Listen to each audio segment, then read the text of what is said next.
Eu acho que é importante que as pessoas sempre sejam autênticas, né? Sejam pessoas de verdade. Antes de mexer em hábito, a gente tem que trabalhar a questão da identidade. A gente tem que lembrar que a gente está aqui para ser feliz e viver. As marcas perderam muita importância e a personalidade ganhou muita importância. Eu não estou para um verão na companhia, estou para construir minha carreira. E ouvi de você uma recomendação principal. O que você dá como mensagem? E aí fica a última mensagem, não acho que não é possível você... Christian Arriagada é o vice-presidente comercial da 3M.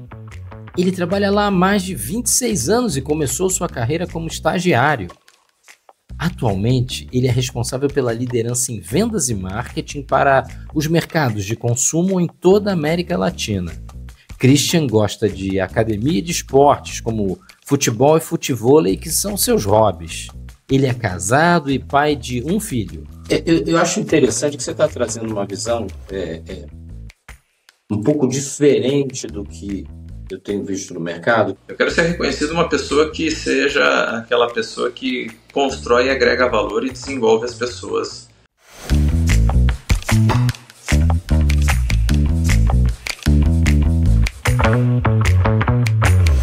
Bem-vinda, bem-vindo. Você está no mais um episódio do podcast Rumo. E a gente está aqui trazendo o Christian, vice-presidente, né, da 3M. Ele cuida da área de consumo. Vocês já viram aí um pouco da história dele, fantástica. E, puxa, eu tô tentando chegar na metade do que ele faz, né? Na hora que eu chegar na metade, eu já vou estar bem feliz, assim. Esse negócio do futevôlei que ele joga e tal, acho muito legal, mas essa aí eu não vou me aventurar ainda não.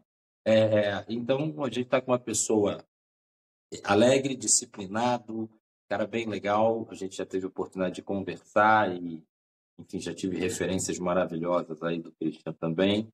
Christian, seja bem-vindo. Muito obrigado, Marcelo. Obrigado pelo convite, viu? E acho que do futebol, em algum momento, você tem que se aventurar, né?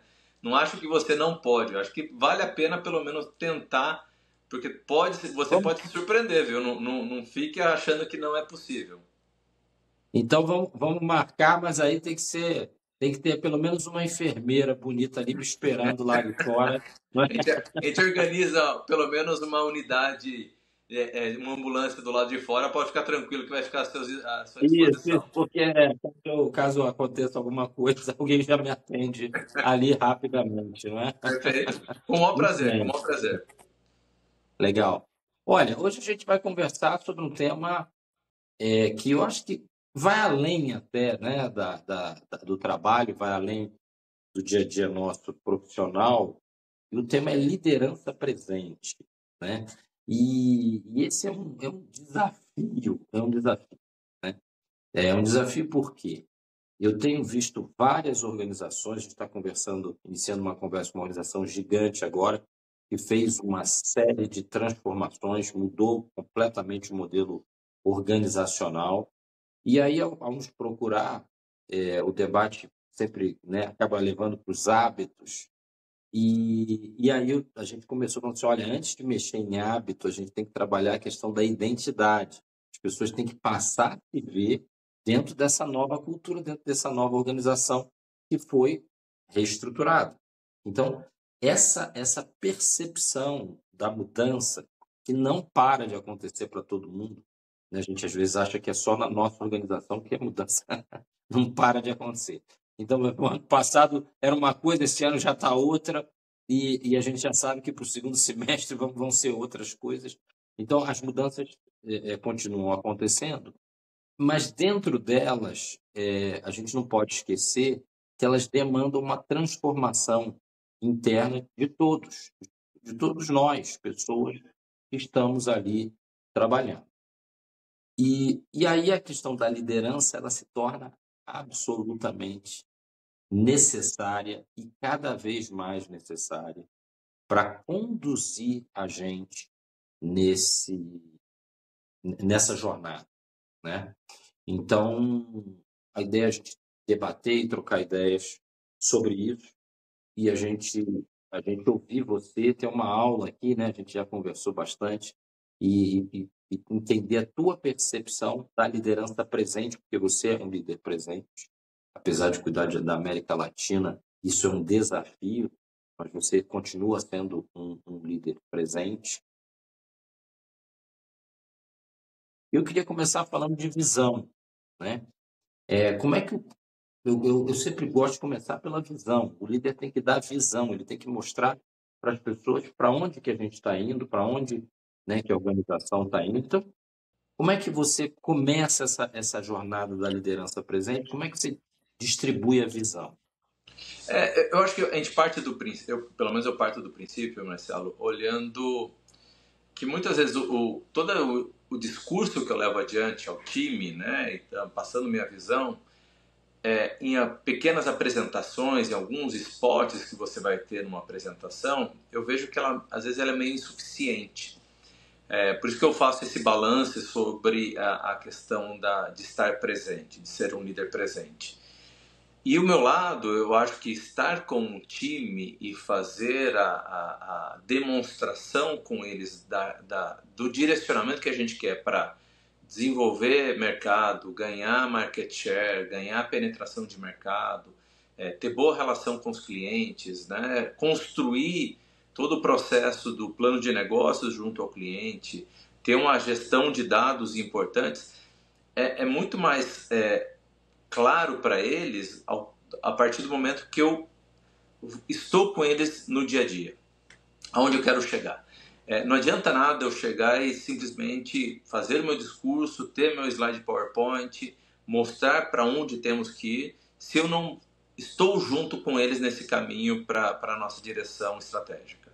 E esse é o lado que eu acho que a gente sempre vai estar discutindo e debatendo um pouco sobre o balanço, né? Mas a minha visão é mostrar o caminho junto é parte do que eu entendo como o desenvolvimento profissional de cada líder que vai conseguir desenvolver os seus liderados. Estar junto não é simplesmente mostrar no organograma que está junto, mas sim estar junto tanto na dificuldade, na oportunidade e também nas conquistas que a gente tem. Então, esse lado de tomar tempo, estar no campo, estar nos clientes, estar no consumidor, participar de reuniões com eles, muitas vezes reuniões desafiadoras que você vai ter interna ou externa, né?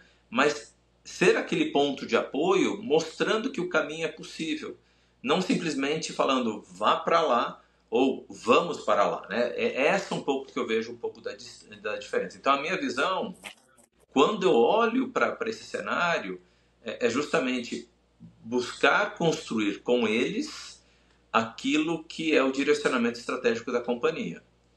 E a gente só pode fazer isso... Vamos pensar, Cristian, eu queria te interromper, de vez em quando eu vou te interromper, a gente vai... Por favor. Vamos pensar em direcionamento estratégico. Então, e aí eu queria a gente aterrissar um pouco essa ideia maravilhosa que você já trouxe. Quer dizer, a primeira coisa que eu sempre recomendo aos clientes, e muitas empresas não têm, é documentar a visão estratégica. Puxa, olha, você tem que ter um papel, um quadro simples, uma página, onde você defina algumas coisas que são fundamentais, né? Quem é o nosso cliente, quais são os nossos objetivos, como nós vamos jogar, como é que nós vamos interagir com eles e tudo mais. Obviamente, esse como a gente vai agir é a parte mais complexa, né, do processo, porque é aí que tem muita mudança, e a gente passou por uma mudança grande, principalmente nos últimos 2 anos aí, onde a transação que concentrava os esforços e ainda concentra os esforços de muitas empresas, já foi substituída pela relação. Nessa mudança que a gente teve nesses últimos anos, né, de saindo de uma economia industrial, basicamente, onde as empresas produziam coisas para serem vendidas e entregues, para a economia digital, as pessoas querem ter uma relação, elas querem fazer parte de alguma coisa onde a tua marca, onde o teu produto pode estar inserido naquele estilo de vida, pode estar inserido dentro de uma jornada, né, de consumidor. E a gente, na verdade, eu sei que você na 3M trabalha muito essa questão da mudança, né, da transação para a relação. Como é que você, no dia a dia, como é que tem algum exemplo de chegar junto e falar assim, olha, tá vendo como a gente estava fazendo, precisamos fazer de outro jeito? Como é Perfeito? que é isso? Vou dar um exemplo da semana, das últimas semanas, né? Como eu digo, estar presente é estar presente de fato, né? Fisicamente e ir às regiões, né? Então, como a gente falou, eu cuido de toda a América Latina. Então, semana passada eu fui para 2 países que foram eu não tinha visitado e justamente a gente está num processo de transformação nesses países, né? A gente mudou o modelo de negócio e agora a gente está num modelo diferente do que a gente tinha até então. Eu fui até o Equador, fui para a cidade de Quito e também fui para a República Dominicana, eu fui para Santo Domingo e para Santiago, né? E aí, esse eu vou dar um exemplo justamente nisso. O caminho que a gente vinha seguindo, e aí justamente esse é o momento chave para mim, né? A visão estratégica está muito clara para mim e para o meu time, né? Mas ao mesmo tempo essa visão estratégica, por várias desconexões que ocorrem, para o cliente às vezes chega de uma maneira distinta, né? O vendedor às vezes interpretou uma coisa ou algo que foi, a gente entende que comunicou bem, mas talvez a nossa comunicação não foi tão precisa e faltou algum espaço, e a gente também falha no processo de comunicação, né? A gente tem que entender, por isso que eu falo de estar presente, que daí você entende justamente que se de fato a sua visão ela está descendo ou não está descendo, né? Porque Reflexão, né? Você acompanha como é que o cliente ouviu e como é que ele está sim, reagindo e aqui. como você vê de fato essa atividade em loco, né? Em atividade. E esse foi um momento distinto, né? Para mim, surpreendente, os 2 mercados com varejos importantes que você vê nos países. E aí você começa a entender a grande oportunidade de mostrar que a estratégia que foi definida, ela não está baixada ainda e você faz a sua explicação junto ao time, mostrando ao cliente que, olha, esse caminho que você está indo talvez não seja o melhor caminho. Por quê? Porque você pode se debater com não ganhar valor na categoria, a categoria não pode ser desenvolvida na potencialidade dela, o consumidor não está buscando esse tipo de coisa, ele está buscando outra atividade para que a jornada, como você disse, ela seja mais completa e seja mais interessante para o shopper. E aí, nesse contexto, você faz pequenas mudanças de rotas na sua cabeça, mais para o cliente e às vezes para o vendedor, é um momento ahá para eles. Fala assim, nossa, eu não tinha entendido até então. E aí você começa a baixar sua estratégia, que a gente estava falando anteriormente, que já foi definida para 1 ano, 5 anos, a gente já tem essa definição estratégica para a região, e aí você consegue baixar isso e justamente mostrar que aquele caminho que talvez a gente estava indo, talvez não nos levasse para esse objetivo que a gente tem neste ano. Talvez ele nos leve, vai tomar mais tempo, ou vai ter muito mais investimento, do que você tomar um outro caminho, com relação ao portfólio, com relação ao processo de vendas, com relação à gestão de precificação, execução em loja.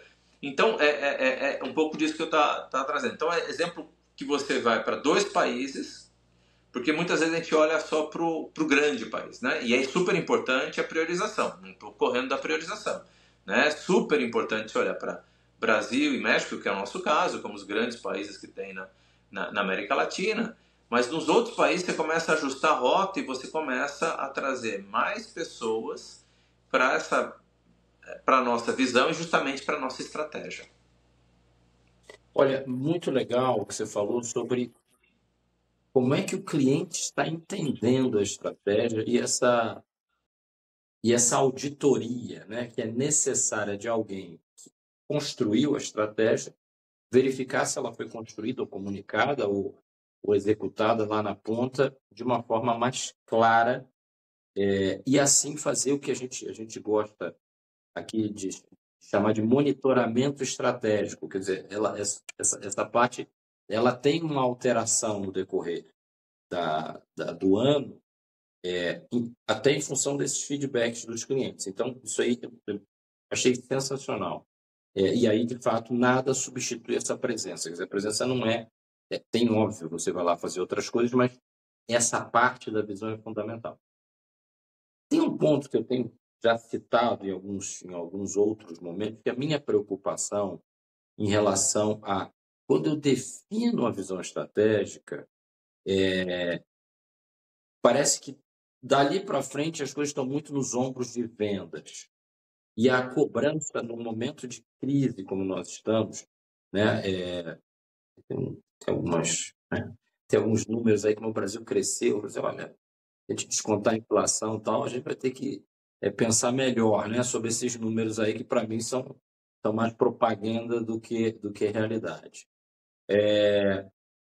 Quando a gente pensa nesse momento de desafio que todo mundo está vivendo, como é que é o papel do marketing na construção dessa visão, tanto de relacionamento, né, sair da transação para a relação, quanto exatamente da construção da comunicação que vai deixar o centroavante, né, que é o vendedor. Então, o marketing está fazendo a armação ali, está no meio de campo e tal. Como é que é isso? Você cuida das duas áreas, né? Como é que você Isso, vê correto. essa jornada?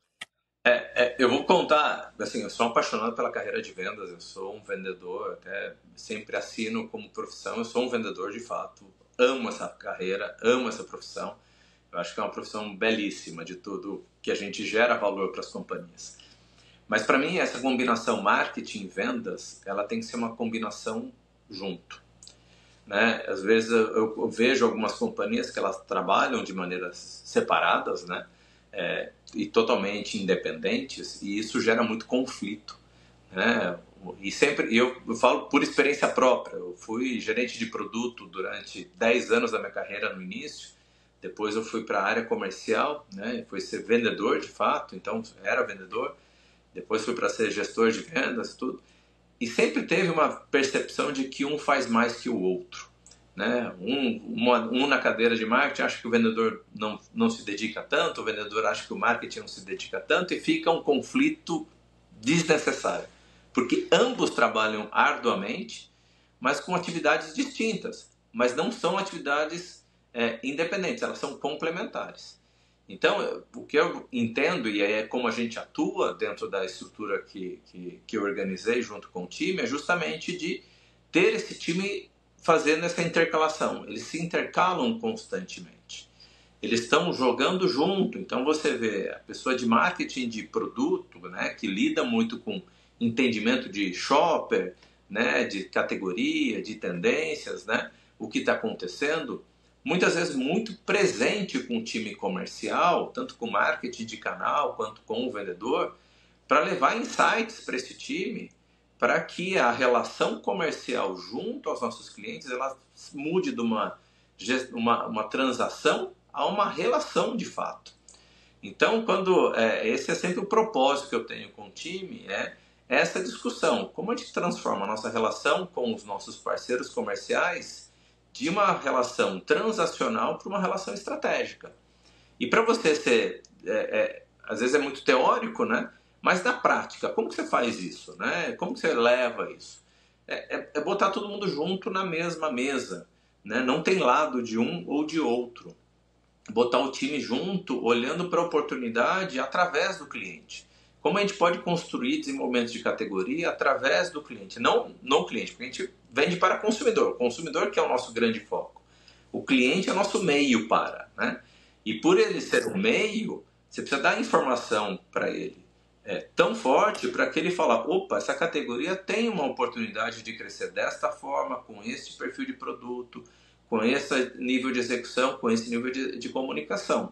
E isso só vai ser possível com essa combinação em marketing e vendas. Marketing dando a estratégia, dando os insights, e vendedor pegando e falando, opa, eu já sei como que é acordo comercial, como que é time de pedido, como que é reposição, como é junto com marketing de canal, execução em loja, comunicação com display, e aí você vai construindo, né, combinando isso, e aí você potencializa.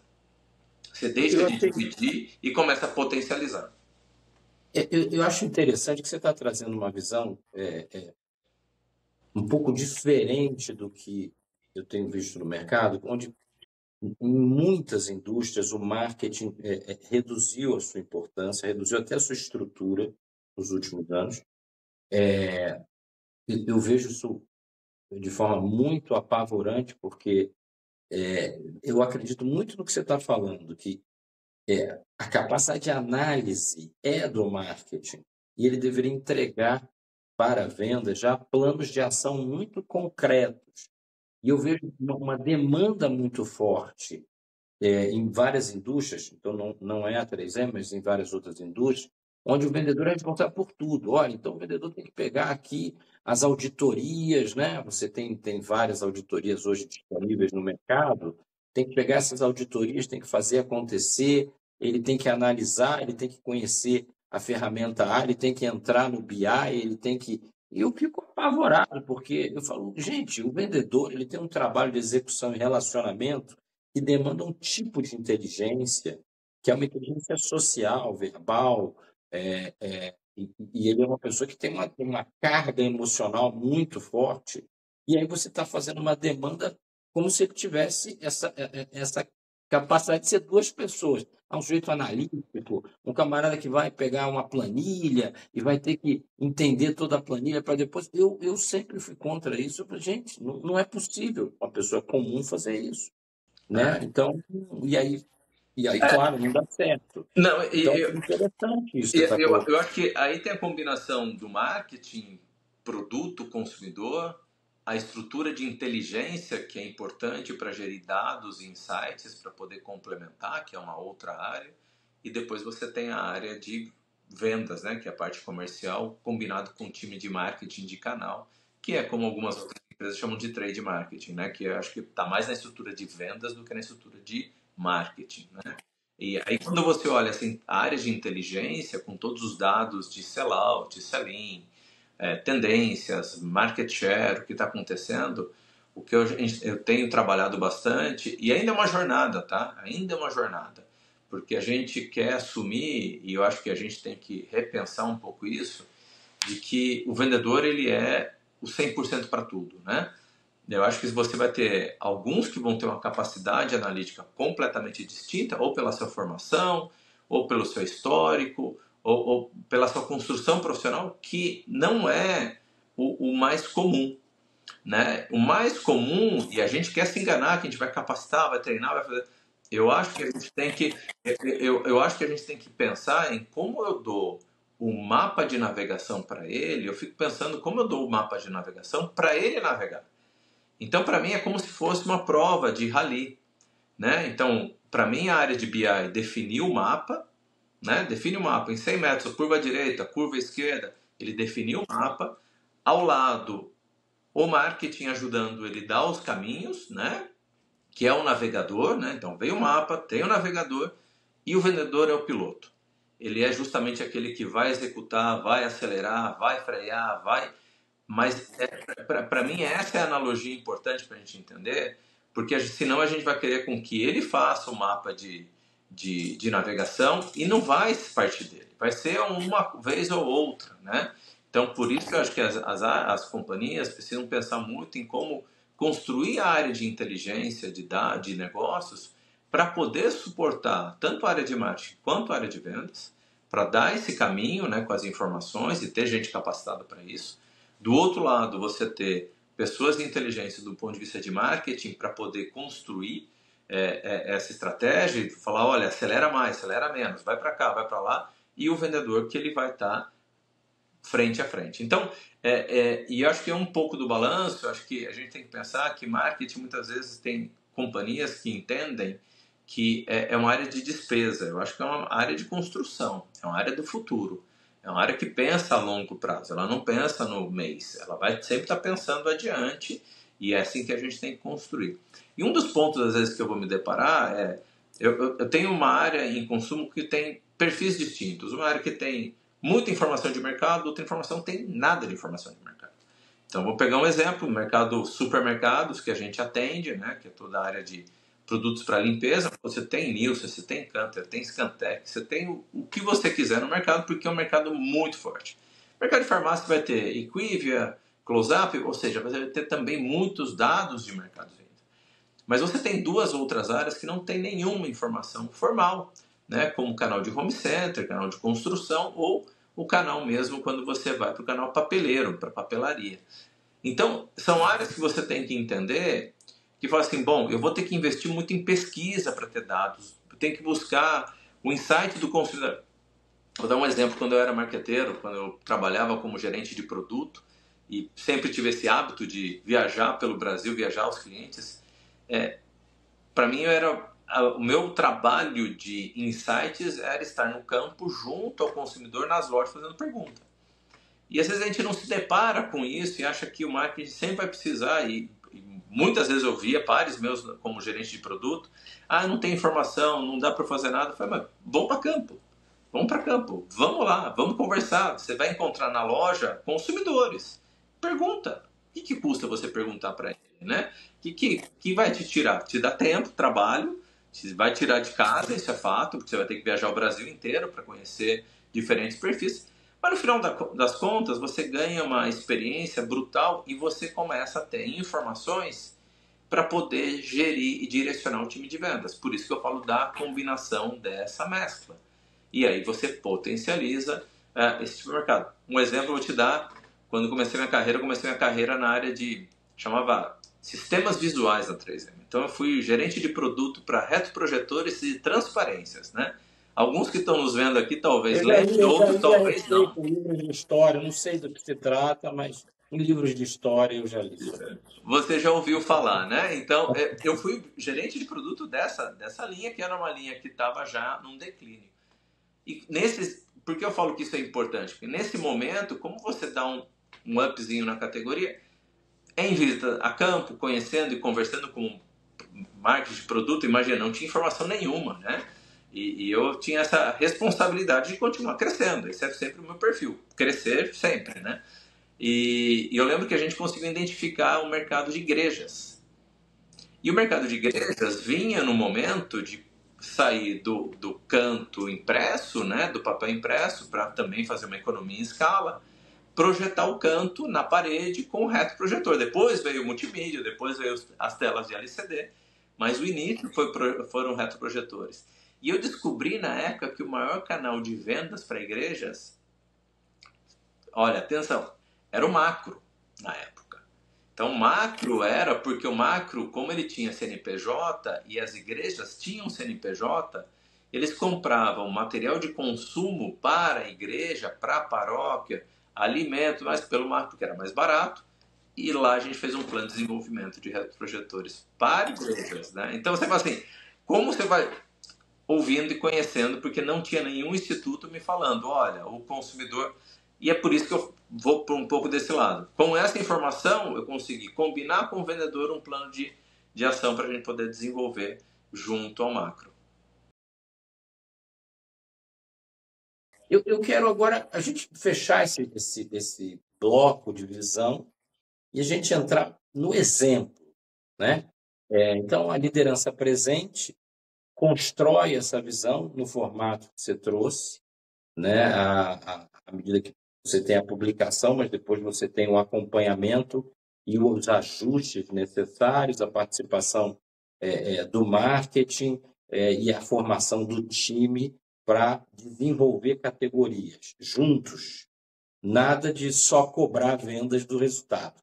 Quer dizer, juntos nós estamos desenvolvendo a categoria, marketing olhando um pouco mais a longo prazo, vendas olhando a curto prazo, cumprindo meta, como sempre, mas dentro de um time, dentro de um squad. Aí. Quando a gente vai para exemplo, então, como é que é essa coisa, por onde a gente começa, né? Qual é o ponto de partida? São as metas? Qual é o ponto de partida do exemplo que você passa quando chega lá na ponta e vai conversar com a tua equipe? Então, quando eu vou conversar com a equipe, eu parto do... Como eu tenho essa atividade muito frequente com eles, né? Eu, a partir de estar esse momento presente fisicamente e no dia a dia com o time, eu consigo viajar entre países, entre clientes e falar, olha, sabe, no Equador, em Quito, no grupo La Favorita, a gente fez isso, está transformando o cliente. Eu tive lá no Chile, na rede de farmácias Sacofar, que aí automaticamente a gente fez esse tipo de implementação, e explicando para o time aqui da Raia Drogasil. Olha, o time da Raia Drogasil, a gente fez esse tipo de execução na Fibeca, no Equador, a gente fez isso na rede de farmácias Guadalajara ou na outra rede de farmácias peruana, e isso não só entre países, mas mesmo quando eu estava operando no Brasil, eu levava esse tipo de exemplo, porque eu estava vivendo junto com o time, sabendo da operação, de uma rede a outra. Olha, esse exemplo a gente já está em implementação, tudo que não seja confidencial, que for confidencial, logicamente não vou compartilhar. Mas aquilo que é público, vou falar, olha, esse é um exemplo que a gente está fazendo. Isso é atividade. O time, quando vê esse tipo de informação, explicação, e ele fala, poxa, é possível. A nossa visão estratégica da companhia, talvez só eu que não estou implementando ainda, porque já tem um monte de gente fazendo. E tem gente que está fazendo, está tendo sucesso. E automaticamente você consegue falar para o time comercial que está ali, falar, esse time que já está implementando essa visão que a gente está sugerindo e está recomendando para que seja a correta, já está batendo a cota com mais frequência. Porque você ainda não está. Você não cadastrou esse portfólio, você não pensou nisso. Isso vai te levar a um atingimento dos seus objetivos dessa forma. Para o vendedor, para o marketing também, ele é remunerado através dos seus resultados, e isso é importante, porque não só vendas é remunerado, seu bônus não vem só de vendas, né, a cota tradicional, mas marketing para a gente também tem a cota e tem sua remuneração variável também. Acho que isso é importante também deixar claro, porque daí todo mundo quer, e é bom ganhar prêmio, é bom ganhar acelerador, é bom ganhar todos os objetivos. Então, quando você começa a mostrar isso, e também quando você desce no cliente, fala, olha, o seu crescimento está em 10, mas já tem clientes que já está transformando o crescimento dele a 20, 30, 40, 50, por causa dessa execução desse plano que a gente construiu. Eu estou vendo que quando você está conversando pelo estilo, né, que a gente trocou de ideias, você, quando está presente com as pessoas, você não é aquela presença pressionadora, né? Aquela presença que tira o sujeito do prumo, né? Eu vejo que você trabalha muito a questão dos princípios e que você já chega lá de uma forma equilibrada, de uma forma com um bom grau de consciência. Como é que você trabalha isso e como é que você vê isso na liderança e transmite isso para o teu time? Porque o que a gente, óbvio, aprende é que muitas vezes, sob pressão, no momento que a gente está vivendo, muita gente sob pressão de resultados, tenho certeza que você aí também não está diferente, olha, precisamos entregar números, precisamos fazer acontecer isso aqui dentro do trimestre. Muitas vezes existe uma transferência dessa pressão, às vezes para mais, às vezes para menos, mas para um sujeito que, né, um líder falando com o liderado sempre recebe aquele impacto maior e muitas vezes isso gera um estado de paralisia criativa. O sujeito fica, né, congelado ali, ou ele vai brigar, ou ele vai fugir, é aquele fight or flight, né, onde a gente tem que sair dessa situação e voltar para uma situação de segurança emocional. Como é que você vê essa presença? Olha, eu estou lá. Ou quando chega, é terror, né? Que chegou um chefe, temos que resolver isso aqui, né? Ou você vai chegar e falar, olha, vamos botar a bola aqui no chão, vamos pensar junto. Como é que você enxerga isso? Então, Marcelo, quando eu vejo às vezes esse temor, eu parto do princípio que, como eu estava comentando, as pessoas elas terem que ser aderentes à companhia. Então, se tem alguma pessoa, algum elemento que ele não está sendo aderente, tem uma estratégia, um estilo distinto do estilo que a companhia tem, talvez seja o melhor caminho tomar uma decisão e a pessoa também siga o seu caminho em outro momento. E por isso que eu acho que esse momento não é o temeroso, é como que eu posso pegar e ajudar a pessoa, porque eu não estou para um verão na companhia, estou para construir minha carreira, né? Então eu sempre parto desse princípio, e esse é um princípio importante para mim de construir a carreira, e muitas das pessoas que estão comigo também têm o mesmo desejo. Então, se a pessoa não está fazendo, né, e é por isso que eu falo que não é um temor, e é um pouco do que você está comentando de como eu chego de uma maneira mais amistável com eles, mais amigável com eles, né, é justamente nesse contexto de, primeiro tem que entender, se talvez não está fazendo, porque talvez não entendeu. Então, talvez eu tenha que dar um passo para trás, junto ao time, e falar, pessoal, vamos ajudar a pessoa, vamos dar mais conhecimento, vamos ajudar a pessoa. E eu sou uma pessoa do dia a dia muito mão na obra, muito na prática, além da visão da estratégia.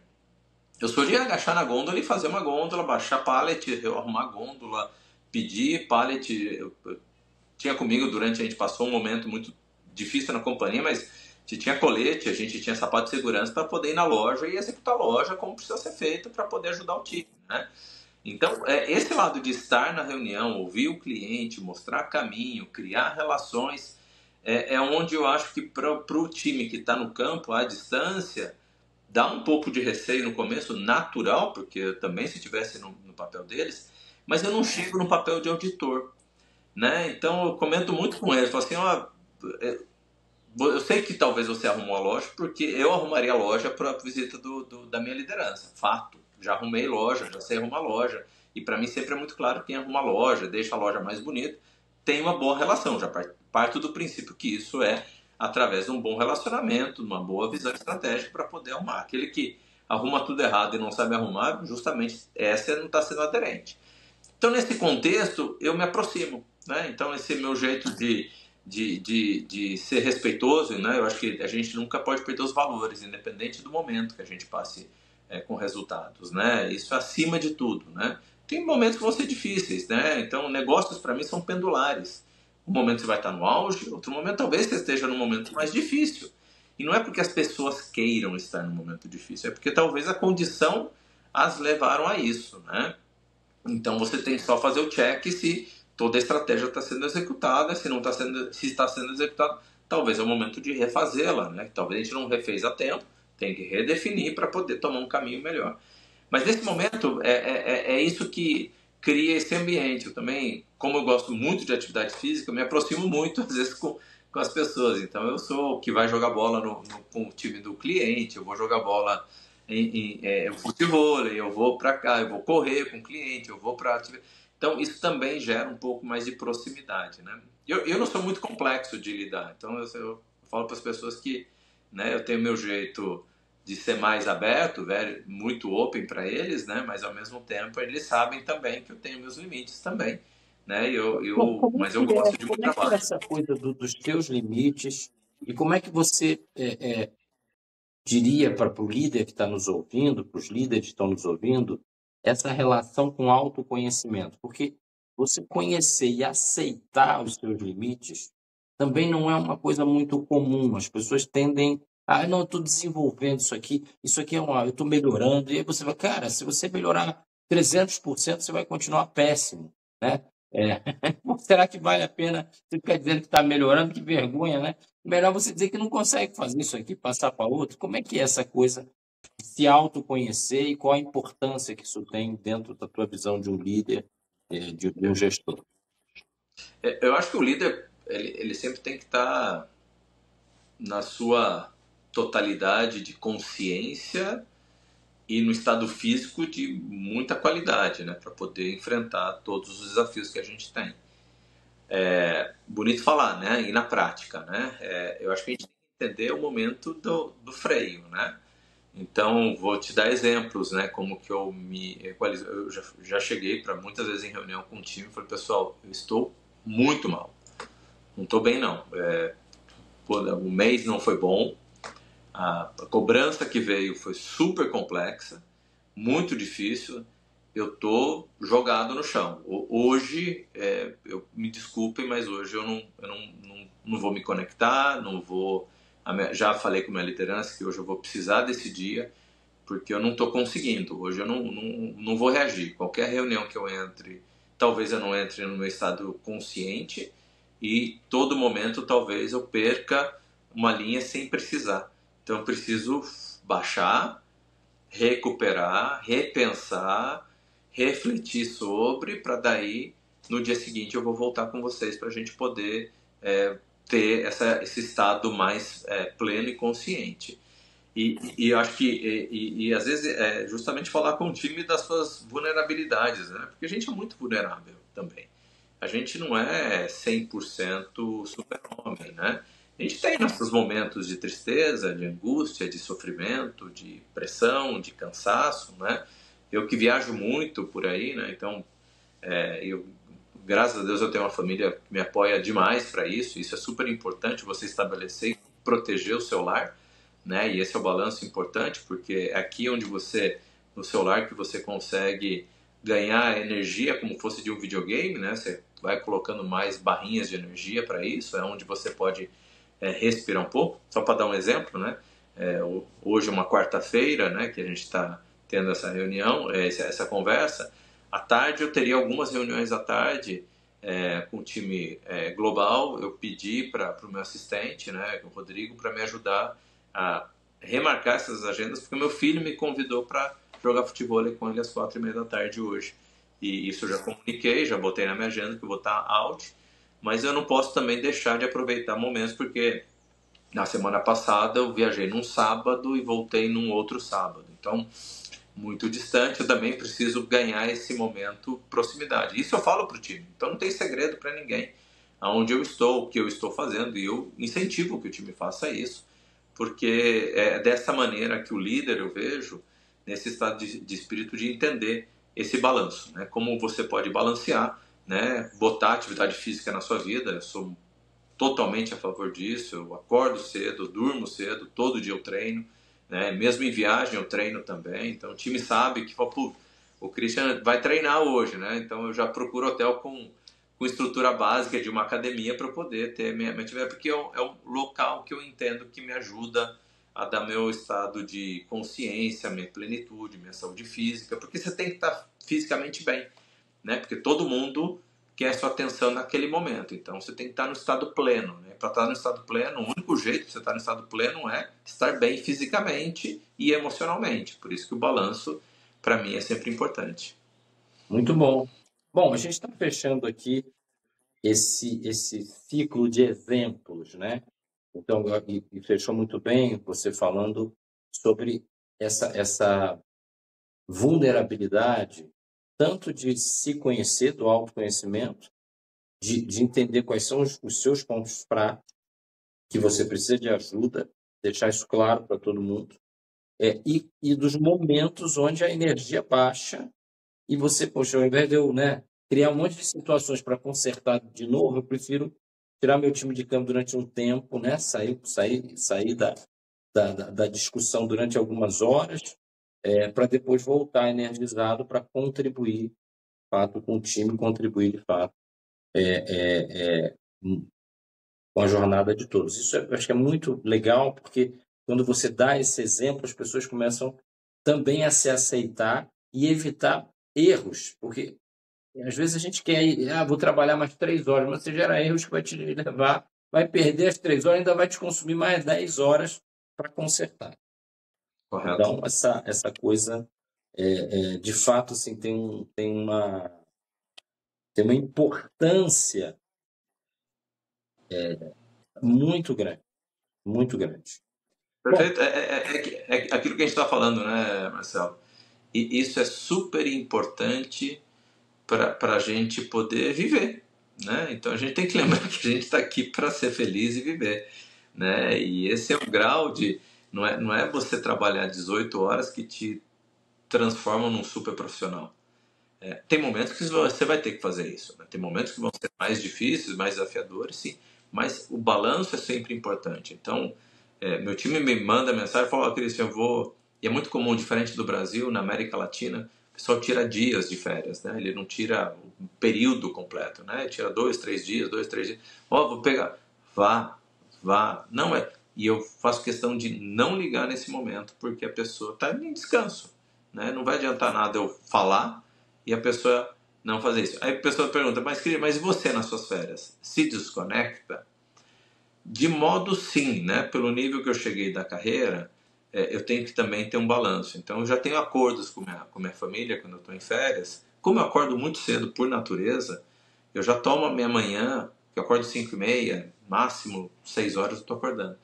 Então, tomo uma hora e pouco ali, eu vejo tudo que é e-mail que tem de um dia anterior, eu vejo o que tem, despacho o que é para despachar, vejo o que é importante, vejo o que não é importante, né? Porque como eu respondo para presidente global, então eu tenho que também ficar atento, tem algumas necessidades, aí eu tenho que ter o balanço também do bom senso, que isso vai acontecer e é um pouco do preço da posição que eu cheguei. Mas ao mesmo tempo eu tenho que saber, poxa, preciso de algo urgente, minha esposa é super consciente, fala, então tá bom, toma a sua tarde para isso. Às vezes no meio das férias vai acontecer. Vai acontecer. A gente não precisa ficar nesse nível de sofrer. Não, porque tirou minhas férias. Balancei em outro momento. Balancei em outro momento. Então aquele talvez você perdeu, mas você pode conquistar outros momentos lá. Eu quero até usar um termo que a gente entrou e passar para o último bloco, que é tempo de qualidade. Você está falando aí de uma gangorra, né? E claro, que a sua mulher é uma pessoa normal, ela não é uma santa, né?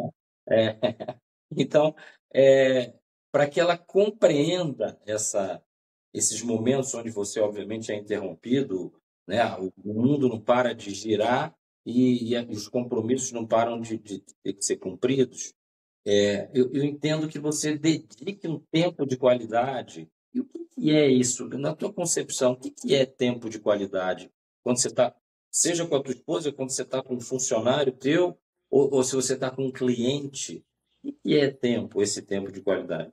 Para mim, o tempo de qualidade não é questão de horas, mas sim estar presente. Né? Para mim, o tempo de qualidade é você estar com a atenção daquilo que está vendo, da atenção daquilo que está acontecendo e participar daquilo. Né? Então, eu acho que pode ser meia hora, 40 minutos, uma hora, um dia inteiro, a semana toda. Então, o tempo de qualidade vai muito daquilo. Eu peguei o exemplo lá, talvez minha chefe, durante um período, ela me chame no meio das minhas férias, uma tarde, para ter uma reunião emergencial importante que tem que ser tomada. O que eu vou fazer é, a partir do momento que eu tiver aquilo e concluir aquilo, dali para frente é com minha família de novo para as férias. Então eu vou me conectar com eles, a gente vai fazer o que é para fazer, a gente vai ser... Então todo momento eu tenho isso comigo de todo momento eu sou muito intenso. Então eu tô lá, eu vou estar lá 100%, né?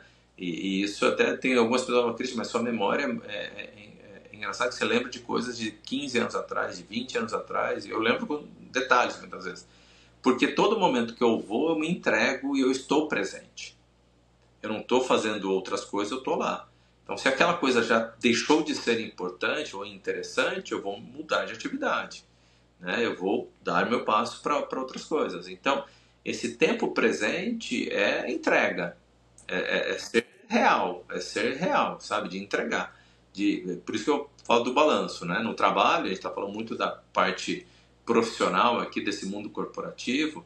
No trabalho, se eu não estou com minha capacidade ao 100%, eu tenho que pedir um passo para trás para eu poder me recarregar, para eu poder me reconectar à minha totalidade, porque senão sempre eu vou estar meia bateria, meia bateria, meia bateria, correndo o risco de desligar, e vai desligar um momento. Vai desligar, e não só desligar do ponto de vista físico, né, de saúde, mas vai desligar do ponto de vista de consciência, de presença. Então é esse o lado que eu sempre procuro balancear um pouco. Não é fácil às vezes você acha que às vezes você vai muito para um lado, aí você tem que falar, preciso recuar um pouco, né? Deixa eu dar um passinho para trás, né? Então, um exemplo que eu já estou fazendo agora, né? Então, eu tenho uma intensidade de viagens internacionais até maio. Aí eu falei, bom, junho e julho eu vou ficar no Brasil, porque o Brasil também é um país importante para mim. Eu vou estar aqui no Brasil, vou viajar para cá. E aí te usa menos finais de semana, né? Porque em viagem internacional não tem jeito. Você acaba viajando no final de semana, você deixa de ter um momento importante, que eu primo muito pelo final de semana. Na grande maioria dos meus finais de semana, eu não trabalho, né? Não tenho trabalho de final de semana. Eu corro trabalho, só trabalho na exceção, porque eu tenho com minha esposa um cálculo matemático, né? São mais ou menos 52 semanas o ano, correto, Sim. Marcelo? São 50. 52 semanas, né? Então, das 52 semanas, provavelmente, mais ou menos umas 10 do ano, eu vou viajar a trabalho. Não tem jeito. Sobram 42, são 42 eventos que sobram pra gente. Desses 42 eventos, pode ser que eu adoeça, né? Então, pode ser que eu perca mais 4, né? E aí você vai reduzindo para 38, né? Então, eu só tenho 38 momentos do meu ano para viver intensamente com minha família e com meus amigos. Então, se você parar para pensar desse lado, e é isso que eu falo muito para ela, e eu tô falando de eu adoecer, pode ser que ela fique doente, gripada, alguma coisa, também te perca mais 4. Então, no final das contas, você vai ver, você vai ter 20 e poucos finais de semana, e são finais de semana para você se entregar. São 22 eventos. Se você olhar isso de um ano de 365 dias ou 366, você tem 22 momentos para poder ser feliz com a sua família, para aqueles que você gosta. Então, por que não criar eles dessa maneira separada e dedicar para eles esse momento? Muito bom, muito bom. Vamos falar um pouco sobre essa coisa do tempo de qualidade nos negócios. Então, quando você vai ao cliente, você tem uma perspectiva muito diferente do business, do negócio, do que a tua equipe, né? Você tem uma visão mais elevada de oportunidades, desafios, do que precisa ser feito. Como é que é? Como é que é esse encontro, né, entre a estratégia e a realidade da operação? Como é que você conduz esse tempo aí com o time, com o cliente? Como é que você faz isso acontecer? Então, eu sou muito participativo, né? Então, primeiro eu tento me entender o que está acontecendo de mercado. Eu sou uma pessoa que busca muita informação de mercado, entender o que está acontecendo, ouvir muitas pessoas. E sempre tem uma expectativa quando você chega num país ou num cliente, independente da região, poxa, me conta um pouco da visão do mundo, né? O que está acontecendo pelo mundo? Né? Partimos desse princípio, o que está acontecendo na região. Então, eu faço o warm-up da reunião, eu começo explicando um pouco de como está a companhia, como está a visão dela, como está a visão de mercado mundialmente, o que a gente está vendo regionalmente, que eu vi de diferenças entre mercados, né, em países, trago exemplos do que eu vivi. Por isso que estar presente nos países me ajuda muito no contexto desta discussão com o cliente. Porque o cliente fala assim, nossa, mas eu não sabia que o Equador tinha isso, eu não sabia do Dominicano tinha isso, eu não sabia do Panamá, não sabia do México, não sabia do Chile, da Argentina.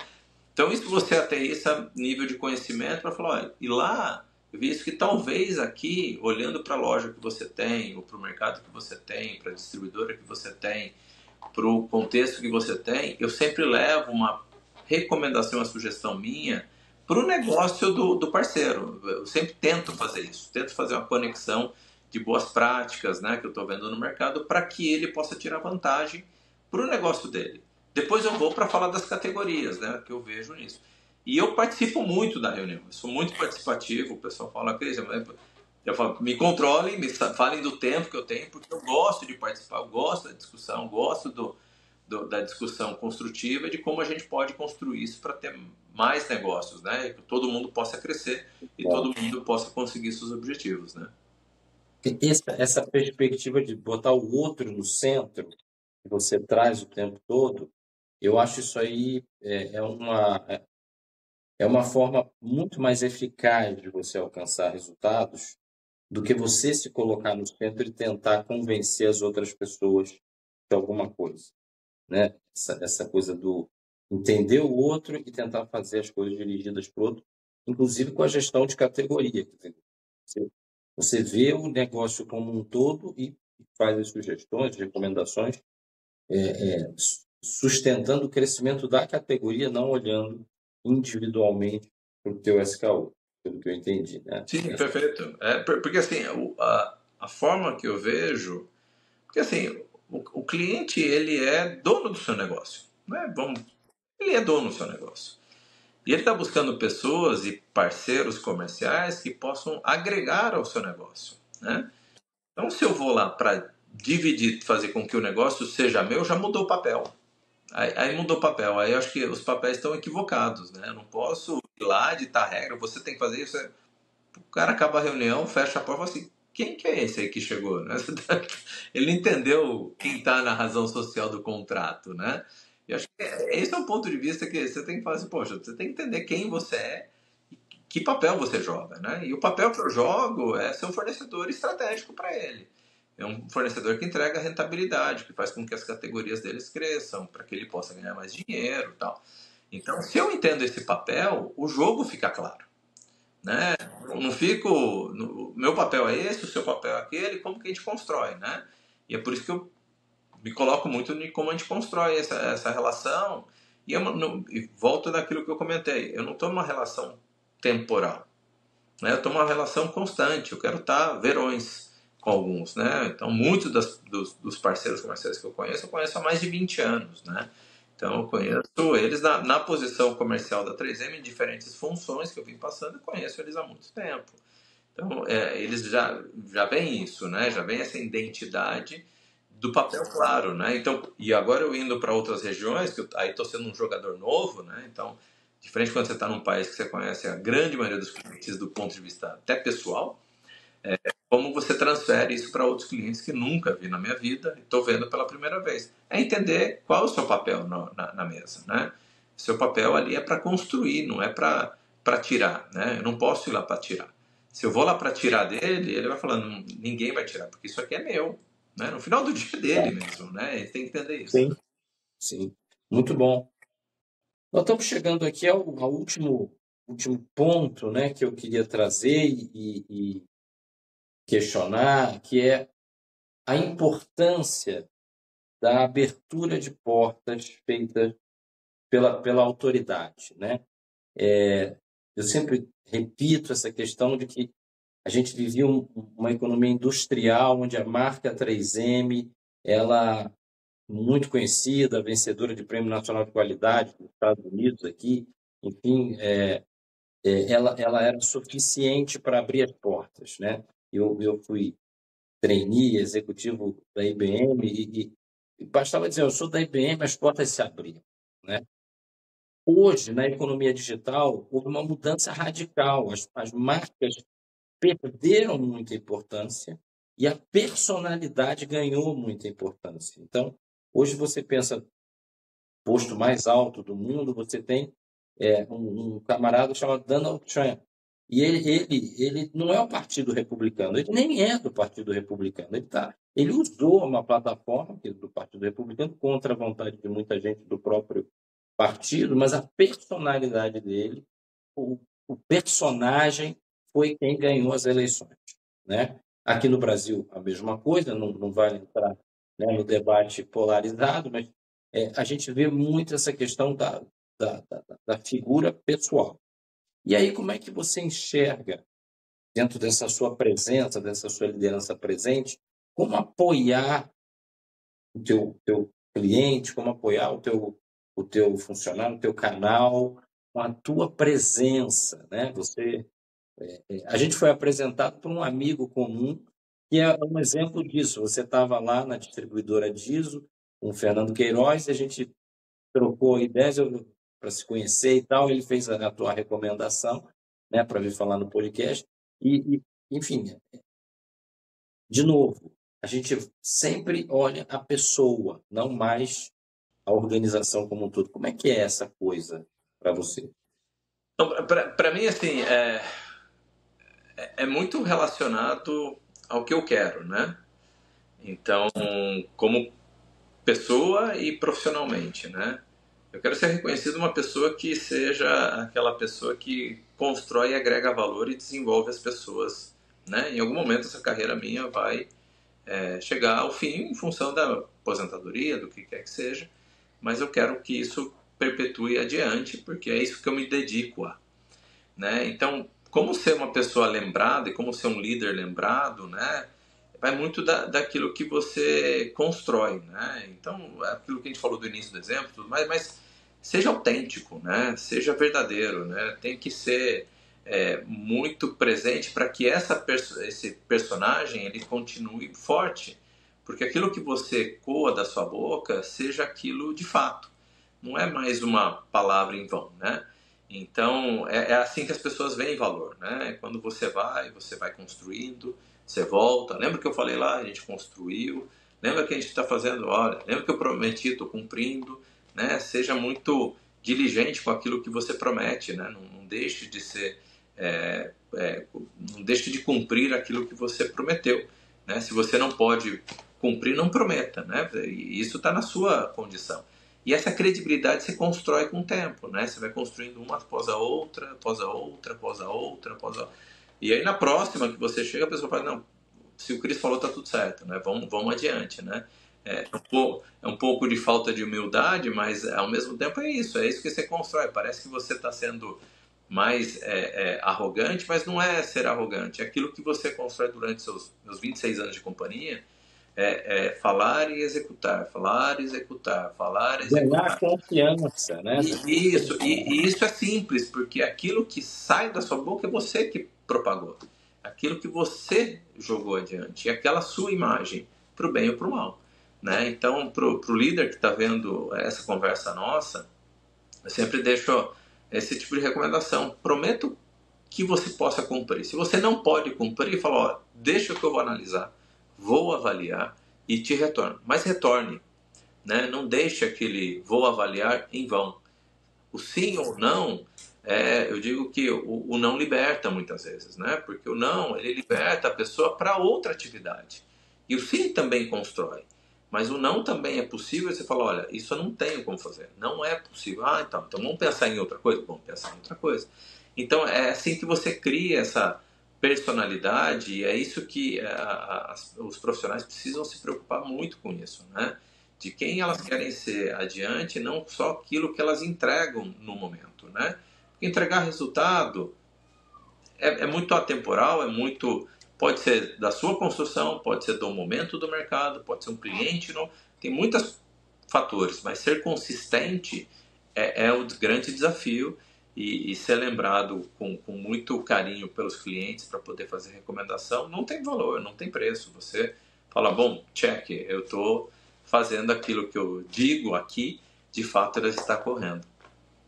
E não tem substituto para isso. Não tem. O líder precisa assumir e cumprir esse papel de liderança presente, de inspiração, de confiança em toda a cadeia de distribuição nos clientes. Eu queria começar a te agradecer e concluir o nosso papo, né? Foi muito bom, a gente nem viu o tempo passar. Boa. E ouvir de você uma recomendação principal. O que você dá como mensagem aí, recomendação para quem nos ouve, o líder que está nos ouvindo e quer dar mais um passo de crescimento? O que você acha fundamental que resuma essa conversa que a gente teve aqui? Eu vou falar tanto para o líder ou para aquelas pessoas que querem se tornar um líder adiante. Eu acho que é importante que as pessoas sempre sejam autênticas, né? Sejam pessoas de verdade, que elas possam justamente se dedicar à totalidade do ponto de vista de estar presente, estar consciente, não somente estar fisicamente, mas estar ali presente junto às pessoas para você poder construir esse nível de confiança. Seja muito crente que a sua credibilidade vai te levar a um futuro brilhante, né? E a credibilidade vem daquilo que você promete, cumpre, né? Aquilo que você entrega, não só dos resultados, mas daquilo do seu dia a dia. E crie esse balanço de vida, né? É importante que esse balanço de vida seja importante para que você possa viver, né? Porque no final do dia todo mundo quer ser feliz, né? Quer ver a felicidade dos seus entes queridos, né? E você só consegue ver a felicidade se você estiver bem. Então, dedique-se para cuidar de você mesmo, né? A única coisa que você pode fazer para você, eu sou muito crente de que o cuidado físico é importante, o cuidado mental é importante, porque só dessa forma você vai estar pronto para poder encarar uma jornada corporativa que é muito desafiadora. Não é fácil, é muito desafiadora, mas ela é possível, né? E dá para ser feliz, dá para balancear as coisas e dá para seguir adiante. Muito bem. Quero então novamente te agradecer, Cristian, pela tua presença, né? Pela tua aula. Aprendi várias coisas interessantes aqui na nossa conversa. Para ser um líder melhor, eu acho que a gente nunca está num ponto onde não há o que aprender, sempre há o que aprender. Então, para mim, foi uma construção de novas ideias e de novas perspectivas que eu possa executar. E você quer deixar uma última mensagem aí para quem está nos ouvindo antes de eu fechar? Te agradecer, Marcelo, obrigado pelo convite, obrigado pela oportunidade, sempre à disposição, né? Quem tiver também a querer, aí vai ter os contatos depois, quem quiser mandar mensagem, bater um papo, sempre à disposição. A gente sempre tem que pensar em como a gente ajudar as pessoas, é importante, né? E acho que esse lado a gente está disposto para, né? E aí fica a última mensagem, não acho que não é possível você jogar seu futebol, tá, Marcelo? É possível sim. Olha, nós vamos tirar até foto e vamos colocar lá no grupo da Rumo, tá? Tá o meu compromisso da gente achar algum momento para fazer isso. Então, para você que nos acompanha e participou dessa conversa, quero agradecer o teu tempo, e o motivo da gente estar fazendo isso é você, né? Então, espero que a gente tenha a cada episódio se aproximado mais aí do teu desejo de crescimento, de aprendizado, como líder ou como alguém que quer liderar, que esse é o nosso propósito aqui no podcast Rumo. Sucesso e bons negócios.